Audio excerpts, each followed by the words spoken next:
രണ്ട് രാജാക്കന്മാർ 14-ാം അധ്യായം 1 മുതൽ 29 വരെയുള്ള വാക്യങ്ങൾ.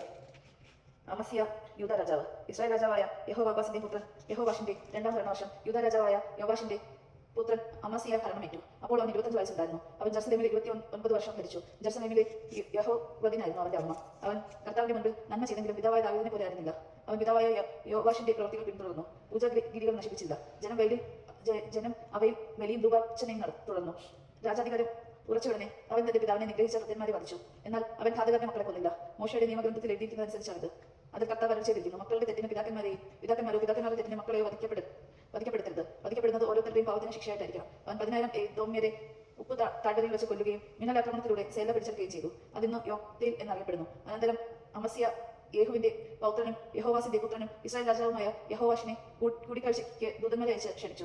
ഇസ്രായേൽ രാജാവായ യഹോവാഷ് യൂദ രാജാവായ അമസ്യായ്ക്ക് ഈ സന്ദേശം അയച്ചു: ലെബനോനിലെ ഒരു മുൾച്ചെടി ലെബനോനിലെ കാരക്കിലിനോട് ഇങ്ങനെ പറഞ്ഞയച്ചു: നിന്റെ പുത്രനെ എന്റെ പുത്രന്റെ ഭാര്യയായി നൽകുക. ലെബനോനിലെ ഒരു വന്യമൃഗം അവൾ വന്ന് മുൾച്ചെടിയെ ചവിട്ടി തേച്ച് കളഞ്ഞു. നീ ഏദോമിനെ തകർത്തു. അതിൽ നീ അഹങ്കരിക്കുന്നു. കിട്ടിയ പ്രശസ്തി കൊണ്ട് അടങ്ങി കഴിയുക. നിനക്ക് യൂദായ്ക്കും എന്തിനും നാശം വിളിച്ചു വരുത്തുന്നു. എന്നാൽ അസമയം കൂട്ടാക്കില്ല. അതിനാൽ ഇസ്രായേൽ രാജാവായ യഹോവാഷ് യുദ്ധത്തിന് പുറപ്പെട്ടു.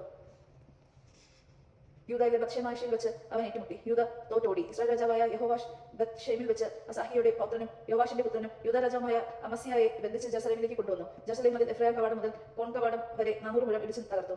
അവൻ ദേവാലയത്തിലെയും രാജഭണ്ഡാരത്തിലെയും സ്വർണ്ണവും വെള്ളിയും പാത്രങ്ങളും കൊള്ളയടിച്ച് തടവുകാരെയും സമരയിലേക്ക് കൊണ്ടുപോയി. യഹോവാഷിന്റെ മറ്റു പ്രവർത്തനങ്ങളും ശക്തി പ്രഭാവം യൂദ രാജാവായ അമസ്യയോട് ചെയ്ത യുദ്ധവും ഇസ്രായേൽ രാജാക്കളുടെ ദിനാവൃത്തത്തിൽ രേഖപ്പെടുത്തിയിട്ടുണ്ടല്ലോ. യഹോവാഷ് പിതാക്കന്മാരോട് ചേർന്നു. ഇസ്രായേൽ രാജാക്കന്മാരോടൊപ്പം സമരിയയിൽ സംസ്കരിക്കപ്പെട്ടു. പുത്രൻ ജെറോബോവാം ഭരണമേറ്റു. യുദ്ധരാജാവായ യോവാഷിന്റെ പുത്രൻ അമസ്യ ഇസ്രായേൽ രാജാവായ അഹോവാഹിന്റെ പുത്രൻ യഹോവാഷിന്റെ മരണത്തിന് ശേഷം 15 കൊല്ലം ജീവിച്ചു. അമസ്യയുടെ മറ്റു പ്രവർത്തനങ്ങൾ യൂദ രാജാക്കന്മാരുടെയും ദിനാവൃത്തത്തിൽ രേഖപ്പെടുത്തിയിട്ടുണ്ടല്ലോ. ജെറുസലേമിൽ തനിക്കെതിരെ ഗൂഢാലോചന നടക്കുന്നതറിഞ്ഞ് അവൻ ലാഖീഷിലേക്കു പലായനം ചെയ്തു.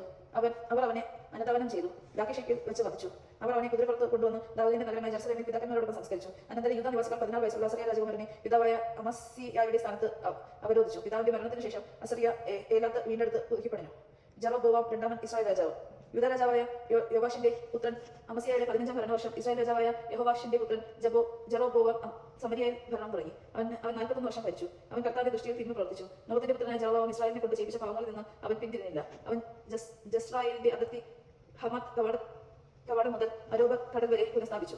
ഇത് അമിത്തായുടെ പുത്രൻ ഗഥേദരിലേക്ക് നിന്നുള്ള പ്രവാചകനും കർത്താവിന്റെ ദാസനുമായ യോന വഴി ഇസ്രായേലിന്റെ ദൈവമായ കർത്താവ് അരുളി ചെയ്തത് അനുസരിച്ചാകുന്നു. ഇസ്രായേലിന്റെ ദുരിതം കഠിനമാണെന്ന് കർത്താവ് കണ്ടു. സ്വതന്ത്രനോ അടിമയോ ആയി ആരും അവനെ അവശേഷിച്ചില്ല. ഇസ്രായേലിനെ സഹായിക്കാൻ ആരും ഉണ്ടായിരുന്നില്ല. ഇസ്രായേലിന്റെ ജനം ഭൂമിയിൽ നിന്ന് തുടച്ചു മാറ്റുമെന്ന് കർത്താവ് പറഞ്ഞിരുന്നില്ല. അതിനാൽ അവിടുന്ന് യഹോവാഷിന്റെ പുത്രനായ ജെറോബോവാമിന്റെയും കരങ്ങളിൽ ഇസ്രായേലിനെ രക്ഷിച്ചു. ജെറോബോവാമിന്റെ മറ്റു പ്രവർത്തനങ്ങളും ശക്തിപ്രഭാവങ്ങളും യുദ്ധങ്ങളും ദമാസ്കിനെയും ഹമാത്തിനെയും യൂദയുടെ അതീതയിൽ നിന്ന് വീണ്ടെടുത്ത് ഇസ്രായേലിനോട് ചേർത്ത് ഇസ്രായേൽ രാജാക്കന്മാരുടെ ദിനാവന്തരത്തിൽ രേഖപ്പെടുത്തിയിട്ടുണ്ടല്ലോ. ജെറോബോവാം ഇസ്രായേൽ രാജാക്കന്മാരായ തന്റെ പിതാക്കന്മാരോട് ചേർന്നു. പുത്രൻ സക്രിയ ഭരണമേറ്റു. നാം കേട്ടത് നമുക്ക് ദൈവത്തെ സ്തുതിക്കാം. ക്രിസ്ത്യാനിക്ക്